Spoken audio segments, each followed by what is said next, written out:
Como alguém pode usar o argumento de evidência histórica da ressurreição quando a ressurreição, por natureza, é um milagre, não é? E sabemos que milagres não podem ser provados cientificamente. Tá, mas não temos que provar um milagre para provar a ressurreição. Oh, tá certo. Adoraria ouvir sua explicação. Não, só é preciso mostrar que Jesus morreu e foi visto depois. Então, onde estão os fatos, Dr. Habermas? A lenda da ressurreição é mais uma lenda do que uma história, não é? Sério?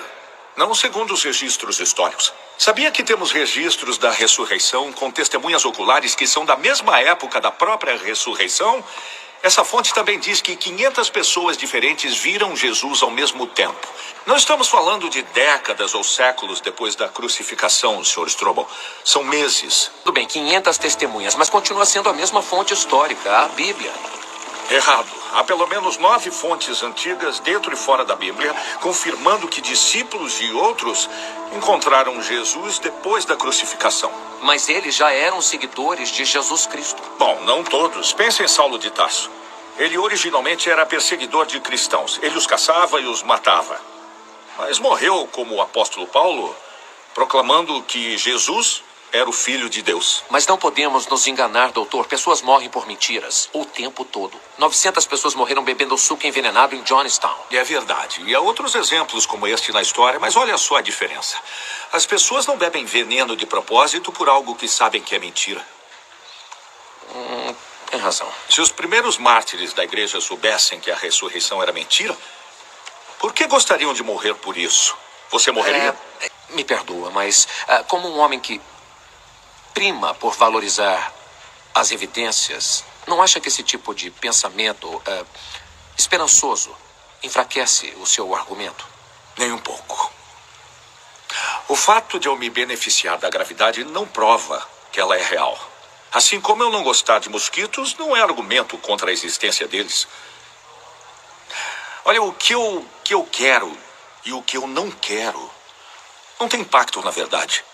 Dito isso, se a ressurreição de Cristo significa que posso estar com Debbie outra vez, eu não tenho problema em ficar feliz com isso. Às vezes, a verdade nos lembra do que realmente importa.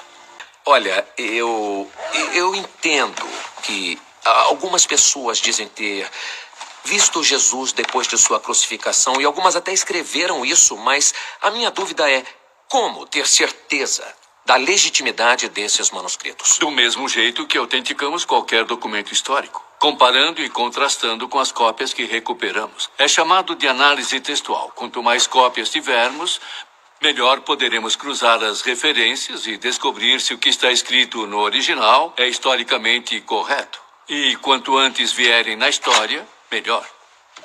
Veja a Ilíada de Homero, por exemplo.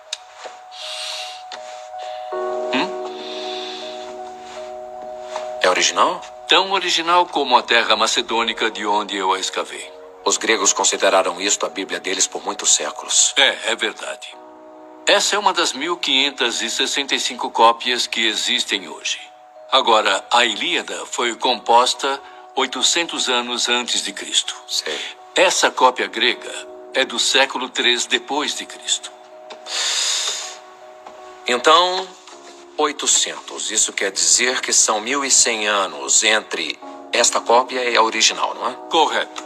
Só há uma coleção de escritas antigas que tem mais cópias autenticadas do que a Ilíada. Pode adivinhar qual é? Vai dizer que é a Bíblia. O Novo Testamento. Tá, e quantas cópias são? Até hoje, os arqueólogos recuperaram 5.843 manuscritos gregos do Novo Testamento. É 4 vezes mais do que a Ilíada. Sério? Os primeiros fragmentos do Evangelho de João foram encontrados no Egito Antigo e são datados do século 2 depois de Cristo. Próximo quanto do original? Menos de 30 anos. Tem um dos fragmentos em minha coleção. É um belo tesouro, não é? Depois do Novo Testamento e da Ilíada, o próximo colocado nem chega perto. Só temos umas 100 cópias de Sófocles, 7 cópias das tetralogias de Platão e apenas 5 cópias de qualquer coisa de Aristóteles. Na verdade, se você agrupar as cópias restantes de Aristóteles, não chegariam nem a 1 metro. Se fizer o mesmo com as cópias restantes do Novo Testamento, a pilha seria de 1,5 km. Nada mais na história chega tão perto. Isso não é confiável? Bom, padre, com certeza eu gostei. O senhor me deu muito material para pensar. Foi um prazer. Uau! O sudário de Turim, que reprodução fantástica. O verdadeiro sudário está na Catedral de São João Batista, na Itália, guardado num cofre. É claro. Ninguém provou ainda que o sudário seja realmente a mortalha de Jesus Cristo. Mas quando alguém olha nesses olhos pela primeira vez, o Galileu, que foi preso na cruz 2000 anos atrás, de repente se torna uma pessoa real. Mas por que ele faria isso? Por que permitiu que fosse morto? Se ele é realmente o filho de Deus, por que não usar seu poder para defender a própria vida? A resposta a isso foi o que me tirou da lama e me trouxe para a igreja.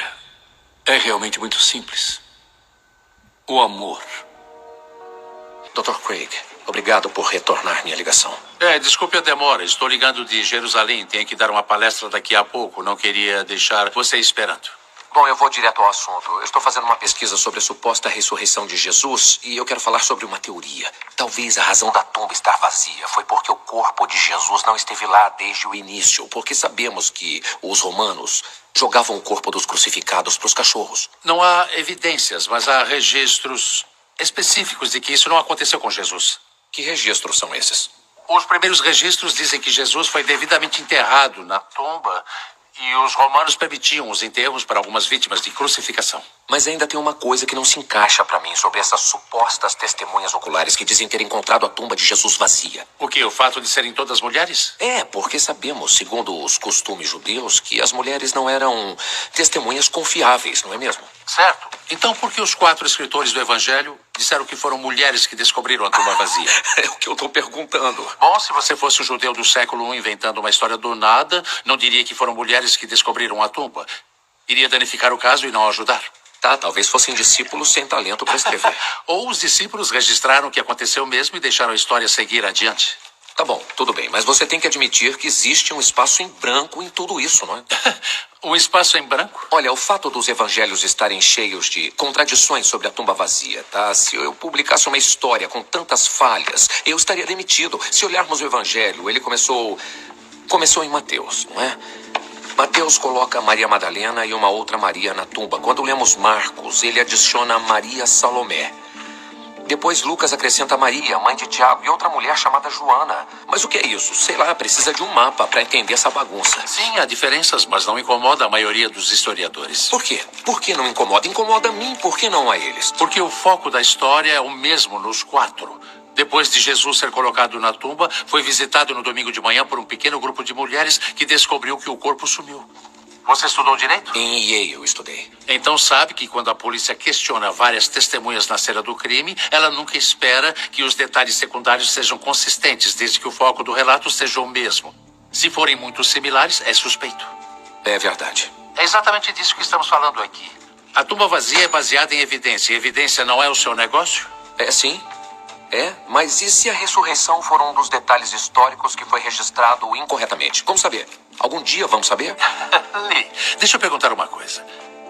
Quer mesmo saber a verdade ou somente já tem a resposta, independente dos fatos? Olha, doutor, eu sou um jornalista, tá bom? É meu trabalho fazer suposições até que se prove o contrário, e é o que eu tô fazendo. Bom, eu entendo isso. Mas quando as evidências serão suficientes para você? Não, claro que está. O poder da sugestão pode ser muito profundo, mas uma coisa é ser hipnotizado a fazer sons de animais e outra, bem diferente, é fazer 500 pessoas terem o mesmo sonho. Para ser honesta, isso seria um milagre maior do que a própria ressurreição. Então, minha estratégia de ataque é essa. O motivo das testemunhas terem visto Jesus depois do Calvário é porque ele não morreu na cruz. Porque se ele não morreu, não há ressurreição, correto? Isso aí. Então, se foi o próprio Jesus ou alguém mais que o retirou da cruz, ou se ele forjou a própria morte, não importa. Acabaria totalmente com cada aspecto da ressurreição. Certo, a teoria do desmaio. É isso aí. Ele desmaiou, não morreu. Sinto que há um monte de céticos na sua frente com essa hipótese. incluindo 1 bilhão de muçulmanos no mundo todo que também não acredita que Jesus morreu na cruz porque o Corão diz isso. Com todo respeito ao Islã, o Corão foi escrito 6 séculos depois de Cristo. Eu prefiro minhas fontes históricas, que é um pouco mais perto dos eventos Eu reais. entendo, mas o senhor não considera que é possível? Sr. Strobel, eu sou um médico e um cientista. Eu já vi muitos fenômenos estranhos durante a minha vida, mas a teoria do desmaio é uma bobagem. Bobagem? Essa é uma opinião médica? É sim, na verdade é. A teoria do desmaio tende a esquecer que Jesus foi açoitado antes de ser crucificado. Sabe o que acontece no açoitamento romano? Claro, a pessoa era chicoteada, não é isso? Não chicoteada. Espancada e golpeada com selvageria. Sabe, o chicote de couro é reforçado com bolas de metal e fragmentos de osso. A carne nas costas de Jesus seria retalhada. Os próprios músculos e tendões teriam ficado expostos. Apenas o açoitamento teria deixado Jesus em condições críticas pela grande perda de sangue. É por isso que ele desmaiou com o peso da cruz que os romanos o fizeram carregar pela cidade. Tá certo. Então é possível que Jesus tenha sobrevivido ao ser pregado na cruz. Sim, ele poderia sobreviver, mas isso é pouca coisa comparada ao que acontece depois na crucificação. Uma morte lenta e agonizante por asfixia. Venha comigo.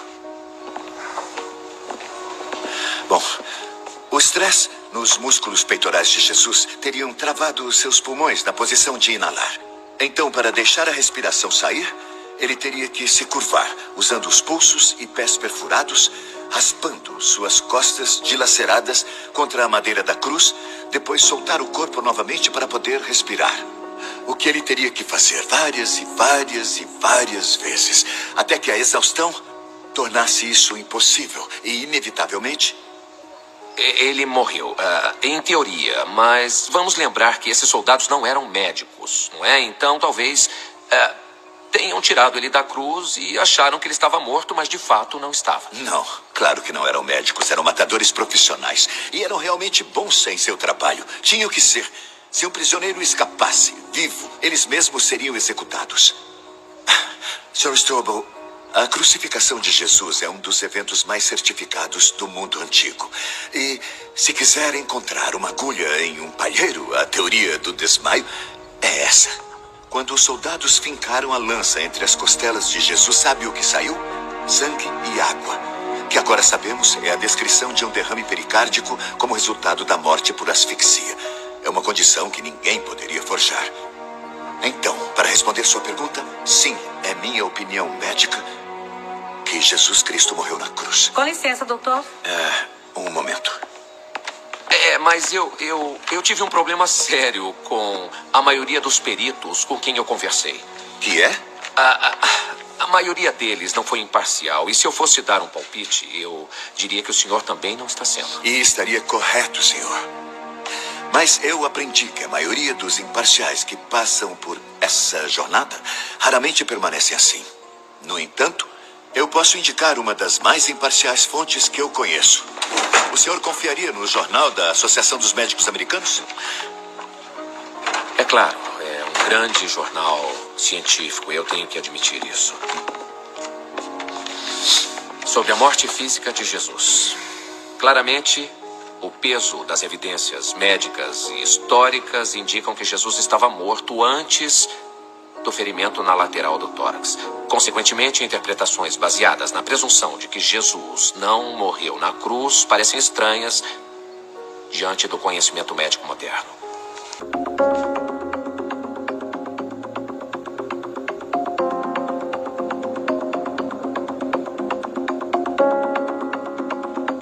O único caminho para a verdade é pelos fatos.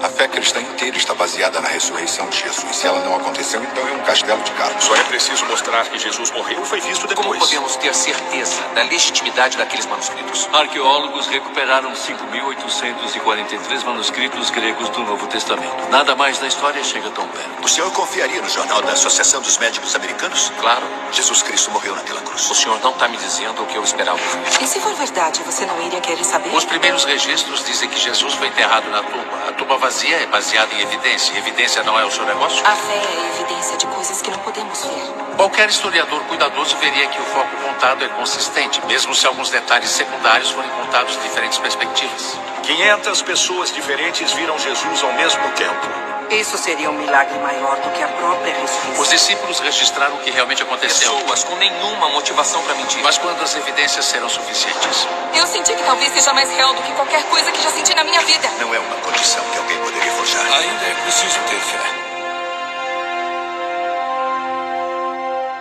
Mas por que ele faria isso? É realmente muito simples. O amor.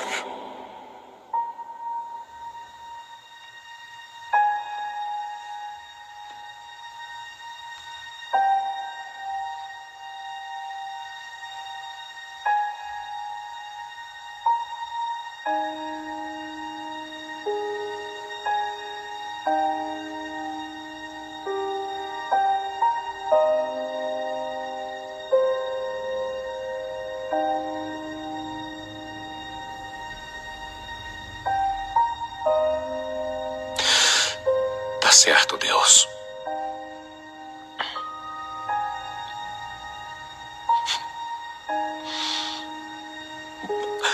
Você venceu.